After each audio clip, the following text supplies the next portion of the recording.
naman tayong mga kakilala talaga na naging successful na hindi kinailangan ng diploma. At meron din akong kilala na may diploma at sinasabi nilang hindi importante yung diploma. Which is ako yun. May diploma ako, pero sa tingin ko, hindi ko naman talaga siya nagamit ng sobra. Pero, bago ka mag-hate,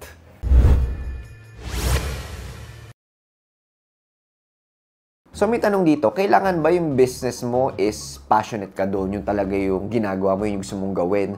Or kailangan ba maghanap ka ng business na maganda yung profit margin, trending ngayon? So parang focus ka ba sa pera o focus ka sa passion? Kasi sinasabi ng ibang influencers, hindi raw totoo na yung passion mo is yun yung talaga magbubuhay sa'yo. Kasi kaya nga, passion lang din yan. Kailangan mag-focus ka sa something na marketable, maganda yung product, maganda yung market. So, kumbaga, yung business decisions mo is manggagaling sa labas, hindi sa loob. So, based sa experience ko, ganito. Hindi ko naman talaga sobrang passion ang forex trading. Hindi talaga yung sobrang magno-nerd ako dyan. Hindi ako sobrang maging obsessive dyan. Hindi ako pupunta sa mga forex trading expo. Kumbaga, kaya lang nag-forex kasi nga, gusto ko kumita. And then, ang ganda ng kitaan niya kasi nasa bahay ka lang. And then, sakto, nung pandemic ang nangyari is lahat ng business ko nagsara. Diba? Yung mga construction, yung food. So, ang natira lang is yung forex. And habang ginagawa ko siya, ang dami kong nakikita sa mga friends ko na gusto rin palang matuto nito.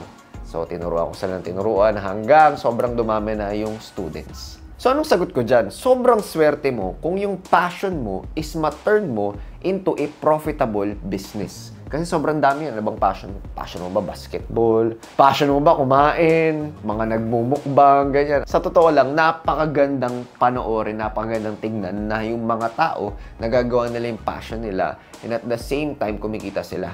So, ang pinaka nangyari is, sa dami nga na tinry kong business, yung pinaka nag-boom nga is yung forex trading, pati yung the 30-minute trader.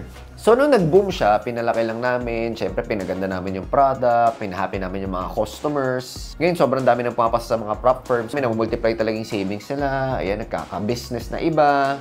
So, pinaka pwede talagang mangyari is kung ano man yung mag-work sa dalawang yun. Okay, hindi ko kasi masasabi talaga na hindi mag-work yung passion. Hindi ko rin pwede masabi na hindi nag-work yung mag-research ka talaga kung yung profitable na business. Kasi pareho silang pwedeng mag-work.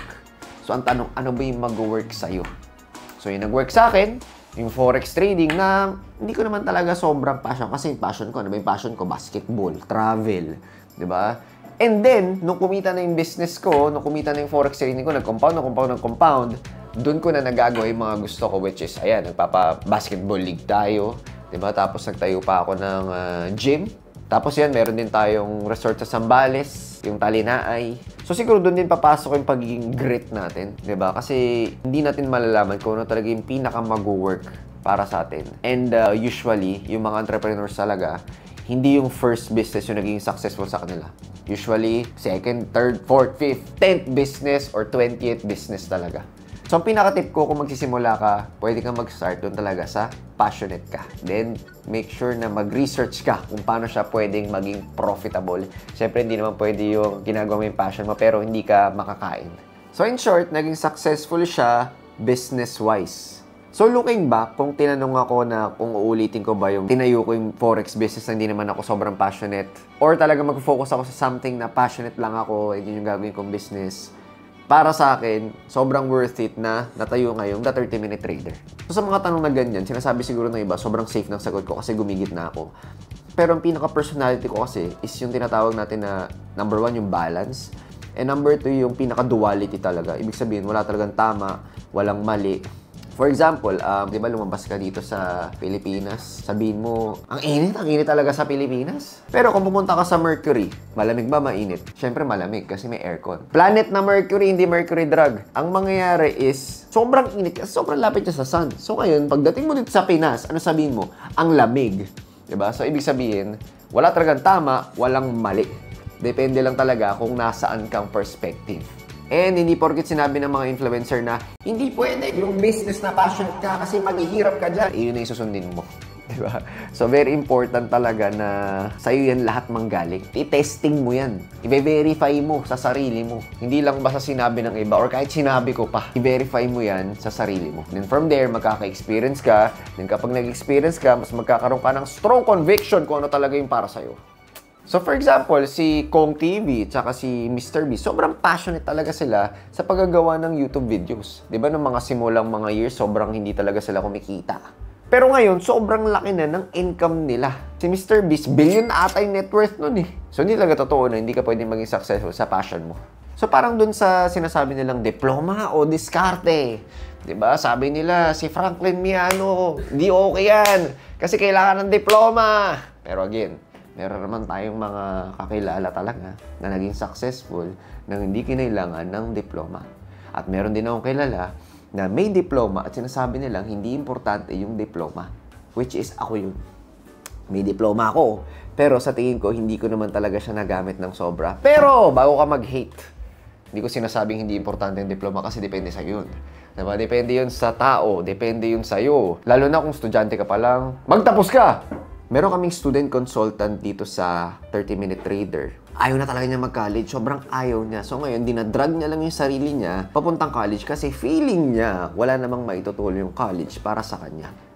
Okay? So tingin mo, kung ganun yung mindset ng taong yun, ipipilit mo ba talaga siyang mag-graduate? Or hayaan mo siya sa gusto niya? Depende sa yun. So siya, ang ginawa ng parents sa kanya, hinayaan na lang siya kasi nga, hindi naman din siya pumapasok. Pero ngayon, naging successful siya. Pero hindi yan testimonial ng mga taong hindi nag-graduate. Sinasabi ko lang dito, depende yan talaga sa'yo. Pero kung merong opportunity tapusin, para sa akin, tapusin mo. Lalo na sobrang enjoy talaga ng college life kasi chill-chill ka lang. Diba? Inom-inom. Joke lang. Hindi ako uminom. Pwede mo ma-meet yung mga life friends mo ron. Pwede ka makahanap ng mga business partners doon, mga clients, diba? So, depende talaga sa yan. Magandang network din naman yan. And most importantly, dito sa Pilipinas, 80% of the time, naghahanap talaga sila ng diploma. So, for example, ito yung walang diploma, ito yung may diploma, dito muna sila maghahanap bago sila pumunta dito. Nasa sayo pa rin yan. So, ito pa, kailangan ba matalino ka and or malalim ka sa industry or topic bago gumawa ng SOCMED content tungkol dito? Ano sa tingin nyo, guys? So, may mga sumagot na kailangan malalim, may mga sumagot na hindi naman kailangan. Yung iba sinasabi nila, kailangan malalim ka kasi yung info na binibigay mo sa mga tao, sagutin mo yun. Diba? Kasi kung nagbigay ka ng wrong info, kawawa naman yung mga taong binigay mo ng wrong info. Diba? Tapos sinundan nila. Sinasabi naman ng iba na hindi naman kailangan malalim kasi nga magbibigay ka lang naman ng thoughts mo and opinion mo lang naman yun. Okay, so ito na naman ako, si Job Zamora. Anong gagawin ko? Gigit na ako. Okay, so ito. So meron ngayon mga content creators na hindi naman talaga sila malalim dun sa topic or industry nila. So paano yun? Paano natin malalaman yun? Yun ang magandang tanong. So very important din na ikaw as consumer ng mga contents is mag-research ka muna and i-testing mo muna ng may maliit lang na risk. Kasi hindi talaga mawawala sa mundo natin yung mga fake gurus. Hindi talaga mawawala sa mundo natin yung mga maling information. Pero ikaw, makokontrol mo sarili mo kung paano mo siya papaniwalaan. So, ngayon 2024 na, ang goal natin is ma-figure out kung ano talaga yung content na pagka-consume natin, hindi natin dadalhin sa totoong mundo. So, ibig sabihin, para ka lang nakinig, tas lumabas lang sa kabilang tenga. So, ang sabi nga ni Bruce Lee, what up? Hindi, joke lang. Sabi ni Bruce Lee, absorb what is useful, discard what is not, and add what is uniquely your own. So, hindi porket na nagbanggit ako ng mate strategy dito, ay yun yung eksaktong gagawin mo. Kasi again, depende pa rin sa iyo. Depende sa time frame, sa personality mo. Sobrang dami. So again, pag merong bagong information, test and verify first. Pero para sa akin, as a content creator, kailangan talaga malalim ka. Kailangan talaga alam mo yung sinasabi mo. Kung gusto mo talaga magbigay ng value, gusto mo talaga magkaroon ng impact, kung di ka man sobrang lalim pa ngayon, kailangan palalim ka ng palalim. Ang goal kasi natin sa content creation, hindi lang basta sumikat. Ang goal kasi talaga natin is to give value to other people. And ang pinakamasayang pwede mangyari sa mga audience mo is maging successful sila dahil sa mga sinabi mo. Makapag-take action sila dahil na-inspire sila sa'yo. So, depende yan. Ako, yun talaga yung pinaka-goal ko is to give value, maging successful talaga yung audience ko. Pero sa iba, depende talaga yan. Kasi minsan pwede naman for entertainment lang. Diba? So, again, piliin mo yung mga naririnig mo.